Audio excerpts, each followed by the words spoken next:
So today we're really going to get into something fascinating. Crossdressing. It's such a vibrant form of self-expression, isn't it?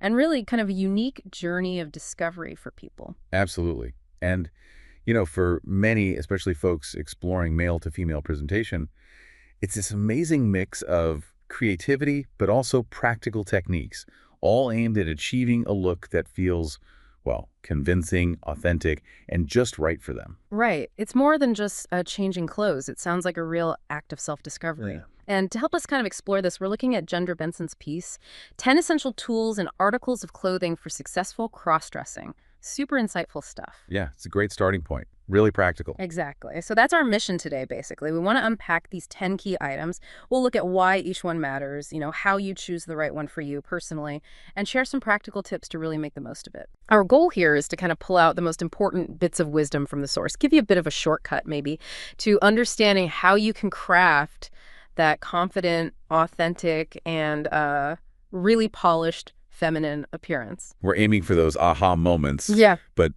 without drowning you in information. Perfect. Okay, let's dive in. So Benson really starts where you'd expect, visually speaking. The first item kind of sets the whole stage. It really does. First up, the high-quality wig. Gendra Benson calls it the crowning glory, and you can see why. It's the cornerstone, isn't it, of that feminine transformation. Definitely. It's one of the first things people notice. Instantly changes the look, sets the tone. Right. It frames the face, softens maybe more masculine features, and gives you so much versatility. But beyond just the look, how does Benson suggest a wig helps someone feel different, like embody that persona? A good wig lets you step into maybe not a new character, but a deeper part of your own authentic self. You're mainly looking at two types: synthetic, which are easier on the budget, low maintenance, or human hair wigs. They look incredibly real, offer more styling options, but yeah, they cost more. And picking the right one. Selection's key. Oval faces pretty much suit most styles. Rounder faces might look better with longer layered wigs, kind of elongates things. And skin tone matters too. Warm tones often work well with rich browns, auburns, cooler tones, maybe ash blondes or jet blacks. Okay, so it's really personal. Once you've got the wig, what are the practical tips? How do you make it really feel natural? Right, so always invest in a wig cap. That helps with security, keeps your own hair tucked away neatly.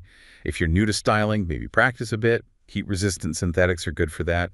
Or use proper tools for human hair. There's tons of tutorials online too, for trimming bangs, adjusting the fit, that kind of thing. Benson really stresses quality though. Durability, realism. Better than super cheap options. Simple stuff, stored on a stand. Brush it gently so it doesn't tangle. Keeps it looking good for longer. Makes sense. Start at the top, work your way down. So with the crown and glory sorted, the next big step is often the silhouette, right? The chest area. Yeah. And here, Benson makes a really strong case for breast forms. Oh, absolutely. They're a total game changer.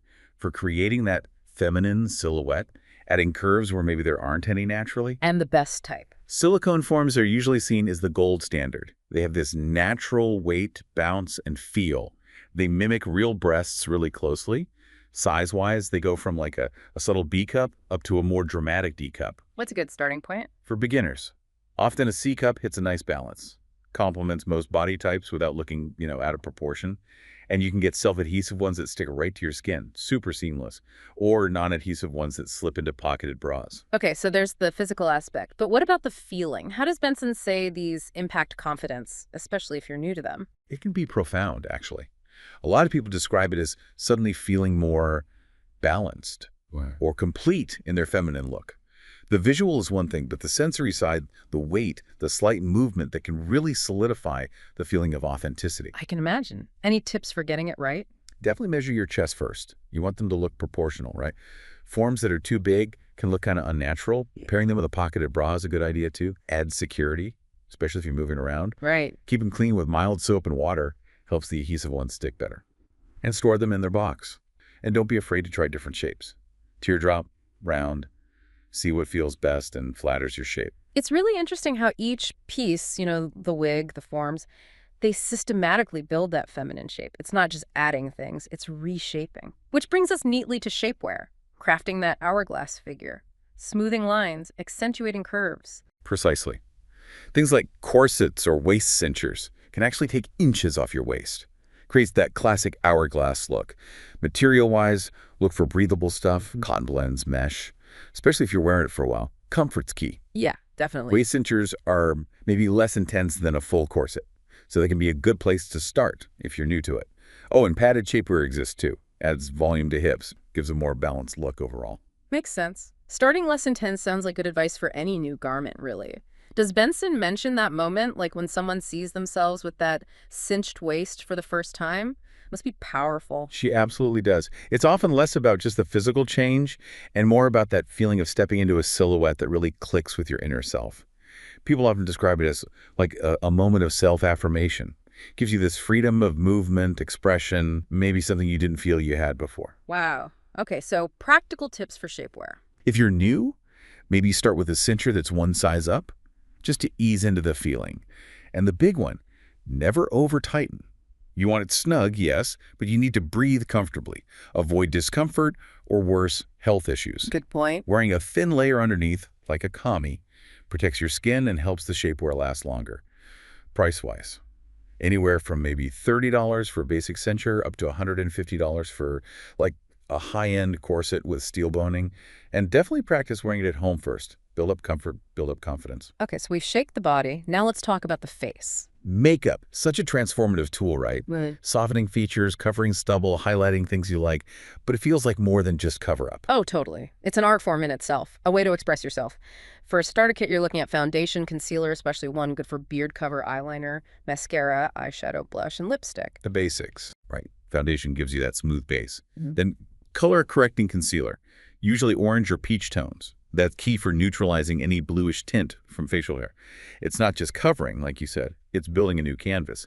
The face goes from being defined by stubble to being celebrated for its new, softer look. Building a new canvas. I like that. That's a great way to put it. So for someone just starting, what are the absolute must-know techniques or products to really nail that initial transformation? Investing in a really good beard cover is probably high on the list. Brands like Dermablend or Kryolan are often recommended. They're designed for heavy coverage. And YouTube, seriously, tutorials specifically for cross-dressers are invaluable. They cover things like contouring for a more feminine face shape, blending eyeshadow, so much targeted advice. Good resource. Always try to practice in natural light if you can. Shows you how it really looks. And you don't need to break the bank starting out. Drugstore brands like Maybelline, L'Oreal, they're great for experimenting. You could probably put together a basic kit for $50 to $100. Ooh, and always take your makeup off properly. Gentle cleanser, gotta look after your skin. Absolutely. Okay, so with the outer stuff coming together, let's talk foundations, literally. Bra and panties, maybe unsung heroes, but crucial, right? Structure, comfort, supporting forms, smooth base for clothes. Totally crucial. For bras, padded styles can add a bit of extra volume. Good if you're using smaller forms or maybe no forms at all. Look for adjustable straps, stretchy fabrics, things that help you get a good fit. And for panties, seamless styles are your friend, especially in breathable fabrics like cotton or microfiber. Comfort all day, no lines under clothes. And how does getting that right fit underneath affect confidence, even if nobody sees it? Oh, it's huge, psychologically, I mean. When your undies fit well, everything else just feels better, smoother, more secure. Getting the size right is key. Measure your band and cup size. There are guides online to help convert male measurements to bra sizes. Okay. Seamless or high-cut panties tend to work best under tighter clothes. And like with everything else, experiment. Balconette bras, boy shorts. Find what feels good, what feels feminine to you. That comfort underneath lets you move more confidently. Right. From general undies to a really specific and pretty essential one for many, the tucking gaff, or maybe just tight panties, this is all about getting that flat, feminine front. Makes the whole process safer, more comfortable, and opens up clothing options. Exactly. A gaff is basically a tight, stretchy garment specifically designed for this. Holds everything securely, minimizes the bulge. Some people do manage with multiple pairs of tight panties, but gaffs are purpose-built, so they often work better. Look for ones made with moisture-wicking fabrics if you can. Helps with comfort, especially for longer wear. This seems like it could be a tricky thing for newcomers. What's the most important advice for doing it safely and effectively? Learning the right technique is number one. Find reputable sources, guides, videos. You want to avoid discomfort or, worse, injury. Gradual practice is key. Start with short periods, don't push it. Gaffs usually cost around $20–40, often from specialty retailers online. And sizing. You need it snug, but definitely not painfully tight or restrictive. Always try it out at home first, see how it feels. Sometimes layering hosiery or shapewear over it can help smooth things out even more. But yeah, good gaff really does open up your wardrobe choices. Fitted pants, skirts, things you might not feel comfortable in otherwise. That's pretty liberating. Totally. Makes a huge difference in how clothes hang, how you feel. Speaking of smooth legs, Benson calls it a secret weapon for elegance and coverage. Yeah, stockings, tights, they Ugh. can hide leg hair, smooth out imperfections, and just add that touch of polish. Opaque tights. Great for beginners, they're very forgiving. Usually 20/40 denier, that's the thickness measure, higher number, more opaque. Sheer stockings, maybe with garters, that's a classic feminine look. Those are usually thinner, like 10/15 denier. What's the secret to making hosiery feel, well, seamless and natural? Not just look it, but feel it. Well, shaving or waxing your legs first makes a big difference to the feel, even under opaques. Just much smoother. Optional, of course, but noticeable. If you go for stockings, definitely use a garter belt. Keeps them up, stops them rolling down, which is super annoying. Right. Practice rolling them on gently. Helps avoid snags and runs. And have fun with it. Nude, black, maybe subtle patterns. Match your outfit, your mood. It's that finishing touch. Okay, now for something that literally changes how you stand, how you move. Feminine shoes. They instantly change your posture, your gait, encourage that more delicate swaying walk. This is such a crucial one. And you don't have to go for stilettos right away. For beginners, low heels, maybe 1 or 2 inches, are ideal. They give you that elegance, that shift in posture, without being impossible to walk in. Popular styles. Think pumps, kitten heels, maybe ankle boots. And sizing is different, right? Yeah, that's key. Women's shoe sizes are typically 1 to 2 sizes larger than men's. So if you're a men's 9, you might be looking at a women's 10 or 11. Always check size charts. And it's a myth that you need super high heels. Even that small lift changes your center of gravity, subtly shifts your walk. That's a great point, the subtle shift. So how do you get comfortable? Make that different way of walking feel natural. Practice. Walk around at home first. Get used to the feel, build confidence, break them in a bit to avoid blisters. Start with shorter periods, gradually wear them longer. Look for wide fit options if you need them. Some mainstream stores like Payless used to be good for larger sizes, or check online specialty retailers. Cushioned insoles can be a lifesaver. Seriously, they make a huge difference in comfort, especially when you're just starting. And stick to versatile colors initially, maybe black, nude. They go with almost everything. Shoes really complete the look, make you feel fabulous from the ground up. I love that. Okay, onto a wardrobe powerhouse, the little black dress, the LBD. Timeless, versatile, works for almost anything. It really does. And for cross-dressers, certain styles can be particularly flattering. A-line dresses, wrap dresses, they tend to skim over the waist and hips nicely. Creates a balanced shape, feels really empowering for many. Fabric-wise, stretchy stuff like jersey or cotton blends. Super forgiving, comfortable too. Especially good when you're figuring things out. And LBD isn't just a dress, it's kind of like a blank canvas for your style and confidence. Right. So when picking an LBD for this journey, beyond just flattering styles, what's maybe a less obvious factor that Benson suggests makes it work so well? I think it's partly the psychological comfort. Knowing you have that one reliable piece that just works. It takes the stress out of getting dressed sometimes. Choose a length, knee length, midi that feels comfortable, flatters your height, but also fits the vibe you're going for. Prices vary wildly, right? $30 from a fast fashion place, maybe $100 or more for better quality. Mm-hmm.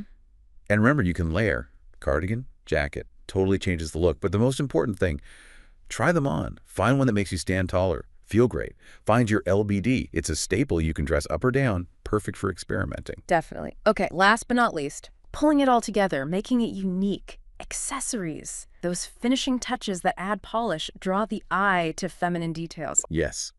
Accessories are where you really inject your personality. They complete the look. Think clip-on earrings if your ears aren't pierced, delicate necklaces, maybe some bangle bracelets. Small things can make a big impact. A small purse or a clutch. Practical for carrying essentials, but also adds to that overall feminine aesthetic. And here's a neat tip from the source. A well-placed scarf can actually help subtly conceal an Adam's apple, if that's a concern. Or just add a pop of color and flair. That's clever. So how do you accessorize without going overboard, but still make it count? Yeah, less is more is often good advice when you're starting out. Maybe just a pair of stud earrings and a simple necklace. Build from there. You don't need to spend a lot. $10 to $50 can get you some nice pieces from places like Claire's or online. If you do use scarves, lightweight fabrics like chiffon drape nicely, but honestly, the main thing is to experiment. Play with colors, textures, find pieces that feel like you. Accessories tie everything together, make you feel polished, confident, and uniquely yourself. Wow, what a comprehensive list. We've really covered the bases here. From that foundational wig right down to the finishing touches with accessories, we've unpacked Gender Benson's 10 essentials. The wig, breast forms, shapewear, makeup, bra and panties, the gaff, hosiery, shoes, the LBD, and accessories. Each one playing its own part, seems like, in the transformation, boosting confidence, helping you express your femininity authentically. Absolutely. Yeah. And the core message that comes through, I think, is about the process.